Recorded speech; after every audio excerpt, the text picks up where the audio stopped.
কেন্দ্ৰীয় বাজেট সন্দৰ্ভত অসম তৃণমূল কংগ্ৰেছৰ সভাপতি ৰিপুণ বৰাৰ প্ৰতিক্ৰিয়া নিৰ্মলা সীতাৰমণৰ বাজেটক সমালোচনা কৰি ৰিপুণ বৰাৰ মন্তব্য এয়া চৰকাৰখন বজাই ৰখা বাজেট ভাৰতবৰ্ষৰ জনসাধাৰণৰ আশা আকাংক্ষাক প্ৰতিফলিত কৰা নাই বাজেটে কেৱল ধনিক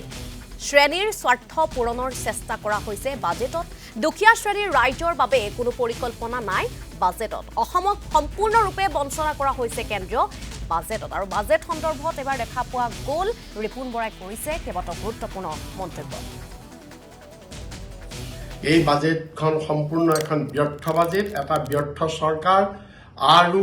মেণ্ডেট নোহোৱা এটা চৰকাৰৰ এখন বাজেট এই বাজেটে ভাৰতবৰ্ষৰ 140 কোটি জনসাধাৰণৰ কোনো ধৰণৰ আশা আকাংক্ষা এই বাজেটখনত প্ৰতিফলিত হোৱা নাই একমাত্ৰ ধনিক শ্ৰেণী বৃহৎ ব্যৱসায়ী মাল্টিনেশ্যনেল কোম্পানী সেইসকলৰ স্বাৰ্থ সুৰক্ষিত কৰা হৈছে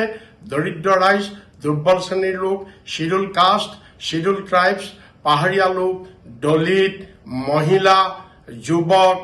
কৃষক এইসকলৰ কাৰণে এই বাজেটত কোনো ধৰণৰ পৰিকল্পনা নাইকিয়া